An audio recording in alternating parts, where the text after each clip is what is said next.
Yo, Maneesh, I see you there in the hills of Colombia. How are you, man? I'm doing great, man. How are you? I am awesome. We met in Medellin, Colombia about 3 months ago Hmm. on the rooftop bar with what, about ten other digital nomads. Yeah, good group. Amazing group of guys and girls. And you just struck me right off as someone whose brain never shuts off. Yeah, I was on fire that night. Yeah, I think the funny thing about drinking at high altitudes on a rooftop bar with very cool But people. yeah, my mind is always on idea, and I think I got the system too, so it's getting better than just crazy ideas now. Yeah, you've got a systemic mind, a systemic thinking mind, which is really cool. Mhm. I've told people some things about you. You live an amazing life. This is your sixth year digital nomading around the world. Why Colombia, by the way? Why Medellin?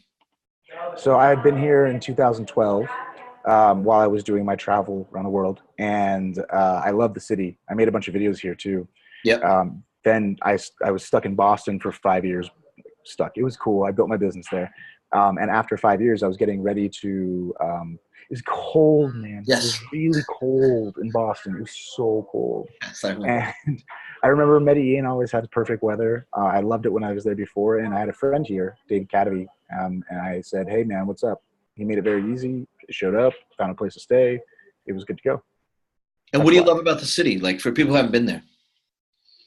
I think for me specifically, it has three things. The first is excellent weather, so you don't have to worry about it.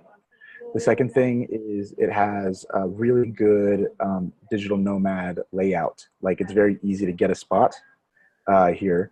Apartment. The third thing, yeah, an apartment. It's like you can come one day and have a fancy apartment and spend very little within one day. The Like an amazing economics. penthouse. I mean, when I say that, an amazing Yeah, penthouse. let's just say the logistics are optimal for running an American business because Okay. it's Eastern time. It's 3 hours from Miami. It's very cheap.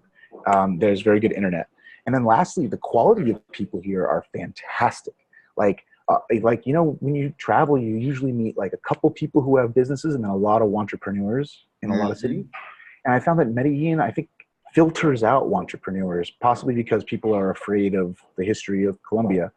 But for Mm. some reason, everybody here has an online business, has a team, is building something bigger than themselves. I've learned a lot here. So those are the three Yeah. things I really love about the city. So, entrepreneur is someone who is trying to build a business but never does. Yeah, they're ready for it. They're like, I bought a course. I'm going to go Right. pretty soon. You'll see them like a lot. I mean, I don't want to insult All right. big applications, but they're all over. Like I did one Tony Robbins weekend and quit my job and I'm Yeah. $50,000 in debt. Like beginning, like the digital nomads here aren't beginners. They're Right. like level two, which I love. Right. We can see But a so bunch yeah, of those of you on yeah. video who are watching this on YouTube. We can see a lot of other entrepreneurs behind you. You're working in a public a shared workspace. Yeah, I have an office thing called Regis. They have business lounges around the globe. Actually, 5 years ago, I was filming a video in this office called "How to Get an Office Anywhere in the World for Free," and I used this Business World Gold card, but now that offer's gone, but the video's still there. Okay. Those It's, live on. So, yeah, look, there's so much I want to talk to you about. I think you're probably most famous for taking down money on Shark Tank, and yeah. or being the founder of Pavlok. But one of the reasons I wanted to have you on the show was because I think you're someone who really defies so many ideas of normal. I mean, for years you ran a blog that had travel hacking, health hacking, money hacking, business building hacking. You've got that kind of brain that loves to just find like, how to make things work. Mhm. What was like? Where'd you grow up, first of all? I grew up in California, in a Okay, suburb of Sacramento. so I'm going to make a wild guess and said you had probably pretty much conservative parents who wanted you to be a doctor, lawyer, engineer. Yeah, Yeah. very religious. I had a turban until I was Oh, you're 18. Sikh. Actually, I'm Sikh. Yeah, here I got a photo. Ah. Um, this was me at 16. Oh, wow. You could not get on a plane with that picture now. Yeah, I get called out on a lot. Yeah. Um, So you grew up Sikh, which is a very accomplished, I know a bunch about it, very accomplished sort of subculture from India. So your parents are very conservative, very religious, mhm. and sort of probably wanted you to live that Yeah, conservative lifestyle. What happened? Well, how did you fail? well, sure. I think I got lucky. I had three older siblings who were 5 and 10 and 11 years older than I am. Uh-huh. And the sisters, had like a lot of trouble because they were the first kids and my parents wanted them to be really religious. Then I had another sister, and then I had a brother. My brother's Sethi, who you might be familiar with. Your brother's Sethi? Yeah. Didn't know that. There you go. From I Will Teach You to Be Rich and Growth Lab. I know. And so for sure, like by the time I was growing up, number one, I think I was very lucky because my siblings had a domino effect of going to good colleges and trying very hard. I recall getting C's. I was a pretty good student in elementary school, but I remember in 6th grade, I got a couple bad grades, C's. And that was the same time my sisters had just started going to Berkeley, and my brother was enrolled at Stanford. And I was realizing that, like, if they had not done very well, then I probably would have been still in Sacramento, like many of my older friends. Yeah. Instead, I started I'm not going to lose to my brother and my sisters. Like, I'm not going to get, like, if they're getting A's, I'm not going to get D's. Like, I'll get maybe B pluses or A minuses. So for me in high school, I was the valedictorian actually. And it was weird because when I think back on it, I also consider myself extremely lazy back then. In fact, I worked on, and did not complete a manuscript called How to Succeed as a Lazy Student. But at the end of the day, it was like, all of my notes from my teachers would say things like, he's so smart. If only he learned how to focus, he could be so successful. It was such a recurring theme. Yeah. And yet I would have the best grade in the class, or I'd get an A, you know? Yeah. And what do you mean, if only he could focus? He's doing better. When I doing got to better college, than my brothers. Yeah, exactly. But when I went to college, I got to enroll at Stanford. And I went there, I realized that the same thing happened where there was this, I would get stuff done. It would be last minute. I would try so hard to get myself to be productive, but I wouldn't even go to class. Why? Without a deadline, it was impossible for me to motivate myself to get up and do stuff. Thus your interest in aversion therapy. We'll get to that. Yeah. My interest in habits in general. In habits, yeah. It's like they say, and I learned this as I finally got older and did personality typing, once I started to understand personalities, that, your most hidden cognitive system, the way that you view the world, the one that you think is not important is the one that usually controls you. And for me, it's like in Myers-Briggs, you have different ways of experiencing the world. And this fourth one is the one that's silent, but it's like the backseat driver that kind of controls you. And as I reviewed it, I understood that my way of living is through ideas out externally, like in the moment, living through ideas. And that the way that the thing that I was most resistant to is internal habits and living in the present. And there's a dichotomy there. So anyway, I got very interested in habits, got very interested in social psychology. At Stanford, they had a study abroad in Florence program. So I went to study abroad in Italy and ended up taking 2 years off and just starting to travel. Started off making websites for people and living in Buenos Aires. And then I ended up getting a blog that blew up and built an online business called Hack the System. Like a lot of us, you were influenced by Tim, right? By Tim Ferriss's book. Very much influenced, yeah. I know you read it in Florence. So your parents must have been thrilled at that point. Yeah, Stanford boy wandering the world. It was very difficult to convince my parents that I was going to leave school and take 2 years off. But I did. I thought through the process and I said, I see it's possible, and especially because I'm like not done with school, but I'm taking a break in school. It's like I can come back to Stanford and still have a degree and get a job. It's not like I'm breaking anything here. Right. So I said, in 50 years, if I were to look back at this situation, would I be happy about going or happier about not going? And there was no way in hell I would ever be sad that I took the 2 years off. Right. So at that point, it was easy. When I left New York, I was on Wall Street at 25. When I left and moved up to Woodstock to become a carpenter for a year, because I'd had some success writing films and people recognized that, that I had something. So I quit and I moved upstate New York. My dad said to me, he says, you're making a perilous decision. a perilous decision. I go, Dad, I'm 25. Like, like let me take a year. I'll go build some houses, write some scripts, and see how they do. So your life has become kind of the forge for your interest in habits and willpower. You just don't believe in willpower. Yeah, I mean, I obviously believe in willpower, depending on how you define willpower. That's a very important concept. You don't depend on willpower. I think it's the most overrated part of changing habits. Yeah, do you want to talk about changing habits? That seems to be your strength. I mean, so your company Pavlok is a great name, by the way. I love great names. Thank you. I'm very proud of it, actually.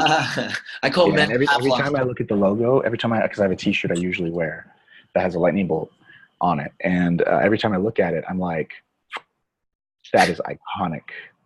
That's the word, iconic. Like in 20 years, it'll be fucking Nike. It's like this. It's like this. So just like the lightning bolt. Tell us about I don't know if you know this. Very few people know this. It's the letter P. Yeah. Can you see that? It might be backwards, actually. Yeah, that's the logo. It's built in.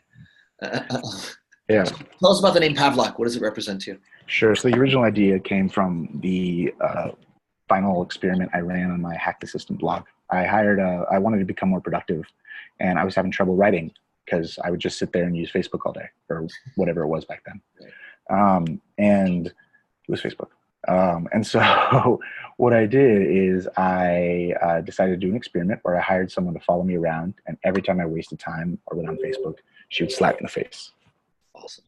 And I tracked how much I wrote, and I tracked my rescue time productivity, and I found that I wrote 4 weeks of work in 4 days while she was sitting next to me. Basically, every time I stopped writing, she'd be like, Maneesh, come on, write. So instead of writing 1 article a week, I was writing 2, 3, sometimes 4 a day. Where was this, by the way? Where was this? In America? It was in San Francisco. Yeah. Okay. Yeah. It took me $8 an hour Craigslist within 30 minutes. That was my question, because you could actually start an Uber. If you keep the labor costs down, people could just... That's basically what Pavlok is. It's Uber for somebody else slapping you in the face. The labor gets high, so you create an electronic... Yeah, but it's not even that high, but that's a whole different conversation. But yeah, so I was like, oh, how do I scale this? Well, why don't I? Well, so anyway, I posted that online. I was super famous for like a week. I was like TV, NPR. A week later, I was like, wait, I was famous. What happened? And so I decided to do another experiment where I would create a dog. I took a dog shot collar apart and ripped it up and hooked it up to a computer, Arduino, and said, if I go on Facebook, then shock me. And we were making this video, and I was with my friend, and I said, hey, this is actually really interesting. There are a million wearables out there that track what I do, but this one's actually changing what I do. Maybe this is better than a funny blog post. Maybe this is actually a real way to help people. And so I decided to not post the video and instead try to build a company. So the first thing I did was try to get a prototype made. And thank God this didn't work out. When people think of building a product, a hardware, so this is what it looks like, a hardware physical product. It's a wristband, right? Yeah. Yeah, there's a wristband. This is the hardware. There's different ways to wear it. Okay. People think of the idea think of the alphabet. The letter A is the idea. The letter Z is it on store shelves selling. People think that the prototype, the working prototype, is around level, M, maybe at least F, right in the middle. But it's more like B. Like prototype is done first, and then everything that takes 3 to 4 months. Then everything else takes 3 years. What's the everything else? Everything else starts off with taking the prototypes and making a works like and a looks like. Then you got to make them mesh together. You're going to be 3D printing out the internals and externals. Once you have a functioning one, you have to code the software on the electronics firmware, then the iOS, Android apps. Then you need a back-end server. Then you're still in prototype phase. Now you have to start finding the actual final design and get suppliers to build it for you. Then you have to start making tooling. Then you got to manufacture. Then you got packaging. Then you got design, et cetera, et cetera. So long story short, I thought it would take $50,000 to $60,000 to make a Pavlok. Right. It took 1.2 million. 1.2 million over 3 years. 2 years, yeah. And how did you fund? Yeah, I'll get into funding in a second, but okay. But so we started off with so in March, so I had the idea and built the prototype in December 2012. And in 2013, I spent 3 months trying to get prototypes made. I went to all these people's meetings, et cetera. And I remember having a conversation with my brother where I said, I really hope I figure out how to make this product work, because I've had a lot of good ideas that I start but don't finish, and this might be the best one of them all. I remember having that conversation in March. And in April, I gave up. It was over. I was like, I can't figure it out. I'm quitting. This isn't for me. I booked a Muay Thai in Thailand to do like for a month. Long story short, one day I saw this old guy on Facebook, old friend of mine on Facebook, and emailed him, and I was like, hey man, I have this idea. I know you're an engineer. He's like, oh, well, I heard about this incubator in Boston. You could contact them. This new hardware startup incubator was in Boston doing hardware. So I just did I just did 15 minutes application. It wasn't serious. It was just like emojis in it. And I sent the video of me getting zapped. And what was interesting is that they had 6 slots or 7 slots. They had like a business to business slot, a business to consumer slot, and then they had a wild card slot. So I became the wild card slot. So this company in Boston invested $50,000 in me for 10% of my company to have me move to Boston to help me build the hardware in this hardware lab. I thought it would take 6 months. It ended up being 5 years. Wild. Yeah. Wow. And so let's jump a little. Let's jump to what Pavlok does. So the idea was that it's something that shocks you, right? Yeah. The original idea is that it would shock you when you did bad habits, like go on Facebook, and that it would lock to your wrist so you couldn't take it off. Oh, that's why it's Pavlok. Yeah, that was where the lock came from. And so the idea in general was to start off with a system for forming habits. So it would track when you did stuff, and then it would let you let you set up groups. So you say, I want to go to the gym. Well, if I don't go to the gym on time, it posts on Facebook to my group, and my friends can shock me. They can also charge me money that goes to my friends. That was the idea. We found out about a year into the product that, first of all, software is very hard. It was just difficult to get the coding done. But that self-administered shock had a ton of evidence from scientific studies that showed how effective it was at helping people break bad habits. Intrinsic versus extrinsic motivation. Yeah, different though. Aversion versus, so classical conditioning versus operant conditioning. We found that for forming good habits, extrinsic and intrinsic motivation, actually motivation at all, is important to help people form new habits.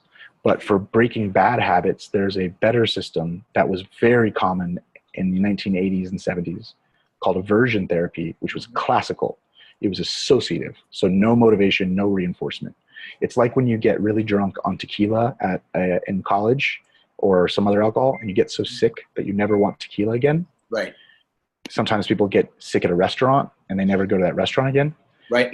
What happens is in the pit of your stomach, you'll feel this gross feeling. Oh yes. If you look in the brain, you'll see a complete shift in the activity of the brain.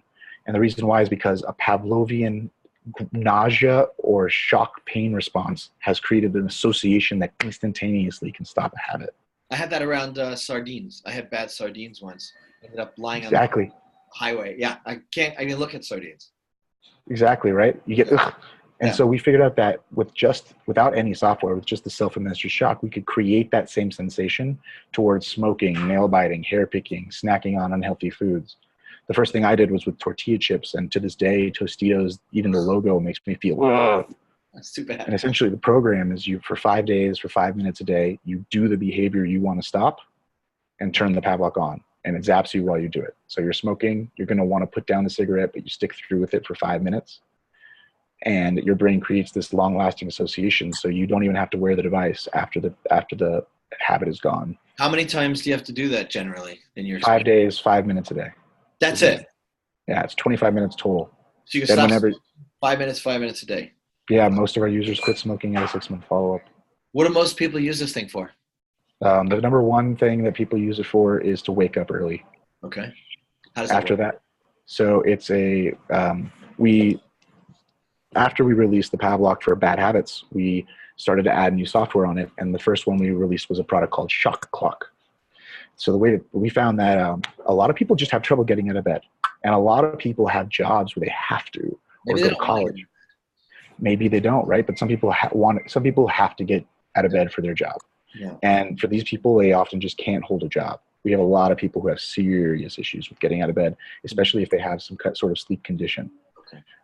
And so I don't have this problem, so I never thought it would be a big deal. But here's what we built. We built a campaign around what's called the shot clock. What it does is it tracks your sleep. Actually, let me show you. It tracks your sleep, and it knows when you're in light sleep and deep sleep. So the first thing we have is sleep tracking. Then it starts to, show you what it looks like. And then it starts to, you can set it to have specific alarms at specific times. Mm-hmm. So it's able to vibrate gently in your lightest stage of sleep. Mm-hmm. So here we go. So this, for example, is my sleep from a couple nights ago. For those people watching on video, he's showing this. It tracks what REM. What is it? Or those? Yeah, light sleep and deep sleep. Okay. And so when you're in a lighter stage of sleep, you'll tend to move your arm around a little bit. And so when we catch you in that light stage of sleep, it'll turn on the vibration alarm. Oh. Now you have about a minute to get out of bed and do jumping jacks, or else the device will go zzz, zzz, zzz, zzz, shocking. The tasers start happening. Yeah, and what's cool is that if you get shocked, you will wake up. You go alert. If you continue to get shocked, if someone pulls you out of bed, you will get out of bed. And you can avoid the shock by doing jumping jacks? Yeah. That's awesome. Yeah. We're releasing too. Yeah, and I think if on June 5th we're launching Shot Clock 2, and so we're adding on top of that some other different ways of making it turn on. So for example, we have a QR code in your kitchen, so you'll go over there and take a photo of it. You're out of bed. It knows if you fall back asleep. Wouldn't it be cool? Yeah. Wouldn't it be cool to combine it with your other, in your hacking history, because you published health hacks and travel hacks, to combine, you can program it with, because every morning I want to go up and do 40 push-ups, right? Exactly. Some mornings I don't. That if you can program it with your own sort of workout routine, but not get shocked. Very, very cool. Very cool. Yeah, so the goal is to start at sleep and then start adding on the morning routine. And we found that we're just breaking it down into psychological principles. The first step is this zap. It's a trigger. But next we want to remove stuff you want until you do an action. So we're within 6 months, we'll have your phone is blocked and your computer is blocked until you've done your push-ups. Yep. It fundamentally won't work. The internet will turn off until you've done your exercise or your meditation. And we're trying to build it so that you pre-commit to what you will do, and then you have zero chance of failure, and we provide the environment to make that happen. I like it. It's like you become your own big brother. Yeah, it's like the thing is, it's really easy to say what you'll do tomorrow, but in the moment, your willpower dissolves. In the moment, the environmental concerns change your behavior. Right. So if you don't have Skittles, you're not going to fucking eat Skittles, right? If you don't, this is why smoking is actually not that difficult of a habit compared to some other ones. And that's because if you don't have a lighter and you don't have cigarettes, there are multiple steps you have to execute in order to achieve those pre-requirements, right? And so what we found is that habits are pretty simple, dude. It's like, if it's more comfortable to do something than to not do something, that's a habit. And if you make it less comfortable, suddenly the habits change. But the way to make things less comfortable is typically environmental. Like, for example, if you had a bed that as the alarm went off, the bed started to fold upwards, so you rolled out of bed. Jetsons. Something like that, yeah. Okay. There would be 0% chance of failure that you would remain in bed, right? I think that the core thing that our company does different than other people, and that core way that my brain works that's different than other people, is that I look at what is the goal? How is that measurable as a metric? Right. And what is the most extreme solution one could do that would achieve 100% adherence to that metric? Once you have that extremity, then you pull backwards and say, okay, what's reasonable? What's fair? What's simple? Right. What's cost effective?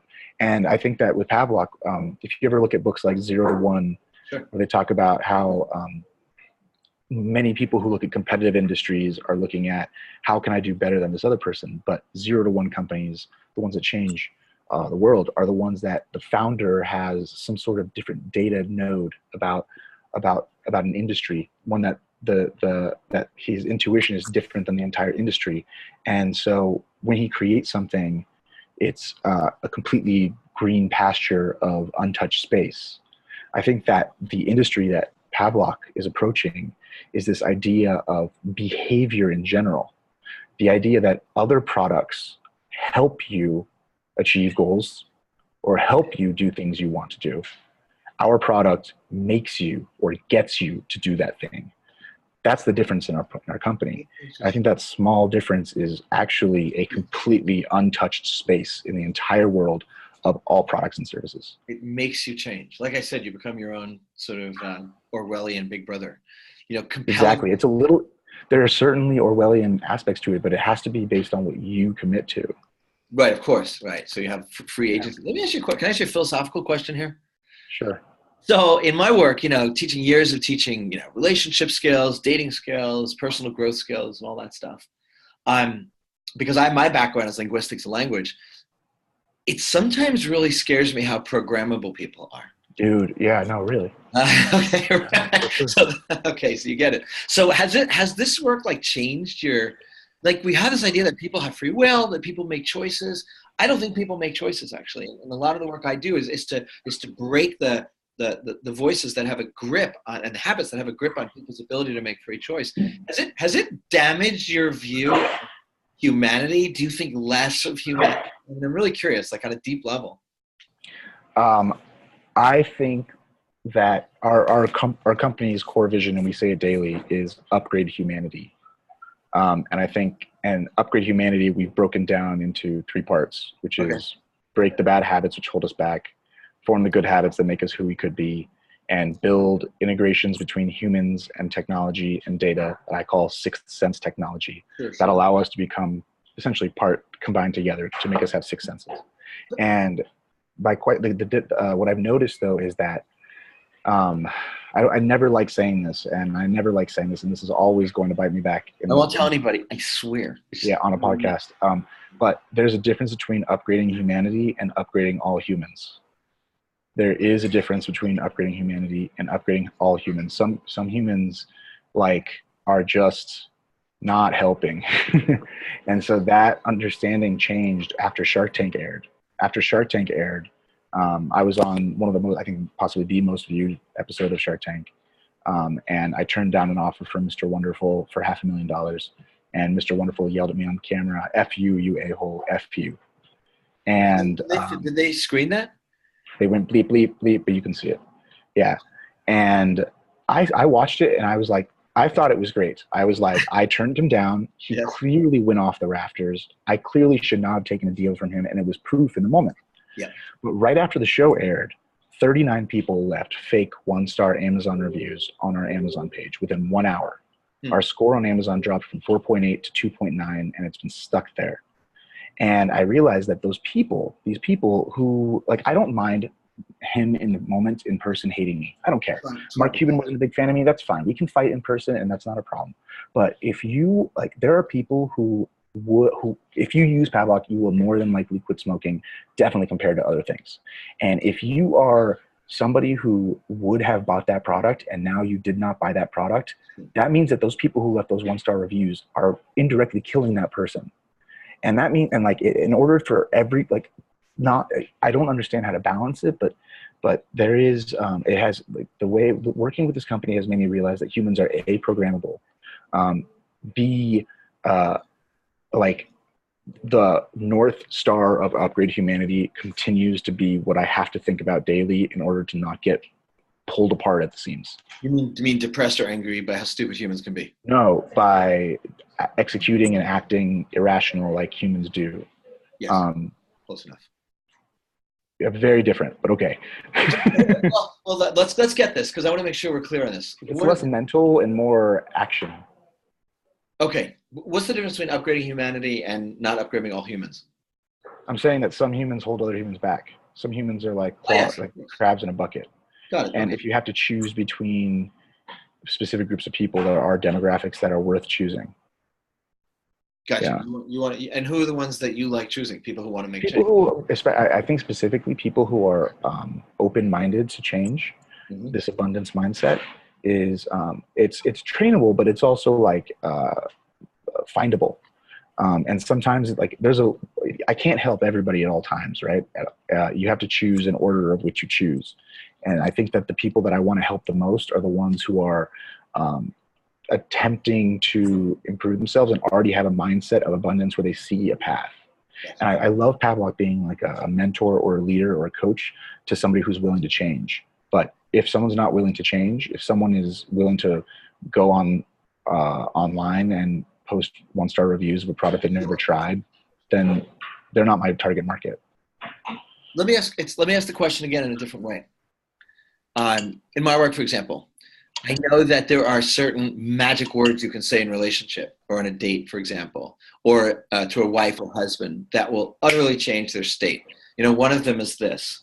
It's if you're about to start arguing or they're tense or their stress hormones are up, you say, I totally hear what you're saying, and I absolutely see your point, and you have every right to believe that. The hormone level will come down. So people are programmable in just common language. And sometimes it makes me sad. And I guess that's what I'm getting at. Does it make you look at, like, on a date? Do you make it look? It makes me like, yeah, because I mean, I know what you're saying. It makes me a little bored. Sad. It's not sad. It's just like it's like I figured out the machine. But doesn't that take away something from human interaction? Or yeah, for sure. I think that a lot, like, my mental model has crystallized over the last year. And in fact, I wrote my entire belief structure, and that crystallization has made it such that things don't have that childhood wonder anymore. It's like when I go to a new city while traveling, it's no longer like a whole new surprise of creativity. It's now kind of like I'm pretty jaded. I'm like, oh, I've already seen a waterfall. I don't need to come see another one. Right. I find that books and dogs have become much more interesting as I get older. And people, I'm not. Yeah, people change, and like the same people that would be interesting back then, I just rather not talk to them. What makes you happy now? What do you love? What turns you on? I don't think happy is my metric. I think I'm naturally extremely happy. Okay. I think naturally I get very dopamine high, distracted all the time. Okay. I think naturally my type has high levels of dopamine and serotonin, so we're optimistic. We're always looking for new stuff to do. We're fun in the moment. We're pretty good. Yeah, but also if you can correlate it with neurotransmitter levels. My background is in clinical psychology as well, with a focus on dopamine. Okay. And so like I'm like a hunter-gatherer, sort of like a hunter type. My like attention's always like that. And anyway, so I'm naturally happy, but I've noticed that happy can have some downsides. Yeah, like contentment can be a problem. People who meditate too much, they stop feeling unhappy when they should. Like when they show those monks, when they shoot a gun next to their ear and they don't react, people are like, look how at peace and enlightened they are. And I'm like, no, look at how high their serotonin levels are and how reduced their norepinephrine levels are. They're not reacting to a fucking stimulus that every human should. Like, there are positives to that, but you have to understand it from a brain chemistry perspective. At least that's how I look at it. Anyway, I don't even know what I'm talking about anymore. I'm saying that what I have to focus on is my goals, my core values. Yeah. And I find that those supersede happiness. My happiness I will be happy. I'm pretty stoic. I do stoic activities. I try to live in the wilderness at least a couple weeks a year. I try to do my biggest fears, live off no money, things like that.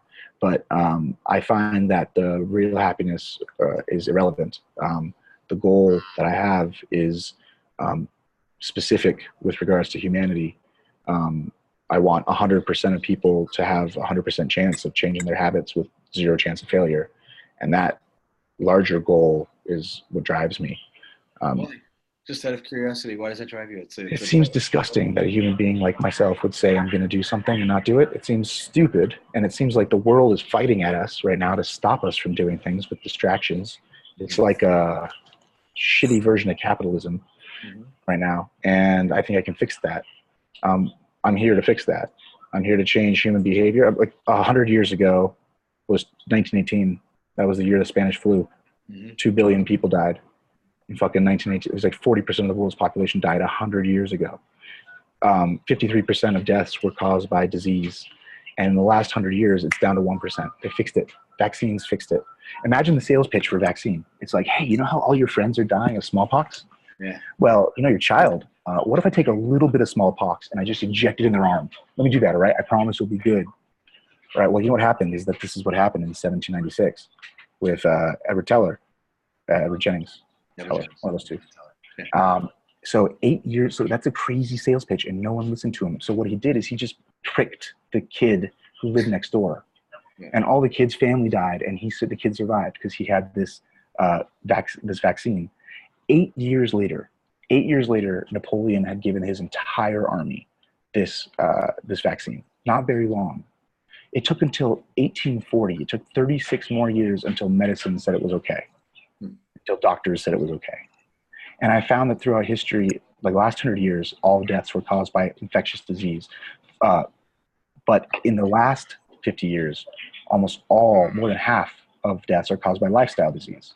It's caused by people smoking, by not walking enough, by obesity, by heart and hypertension. Things that are easily fucking fixable. Mm-hmm. Things that are fucking fixable, way better than stabbing a child.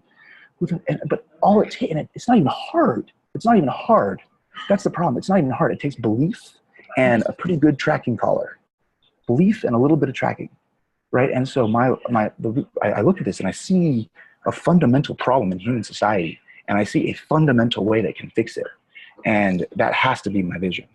So your passion is really like, it's almost like it hurts you. I mean, I can feel it. It hurts you to see people wasting their potential. It hurts. It's stupid. It's just fucking stupid. It's stupid to waste potential. It's stupid though. It's just dumb. It's like, but it's not their fault. It's not their fault that environment is created like this. But the path that humanity is going on, I mean, it has to be fixed. The amount of loneliness we've seen in our app, we've seen the amount of people who just don't go outside anymore at all is enormous. And the path is only to trend that way until a new type of tech. It's this pendulum, right? Before, when there was no Facebook and Google, social media was the best thing in the world, and that's totally true. But then as soon as the pendulum goes too far, I'm here to fix it and bring it back. And then I'm going to go too far, and someone else is going to build a version of mine that destroys my company and destroys my mindset too. It's going to be habit. It's part of the cycle.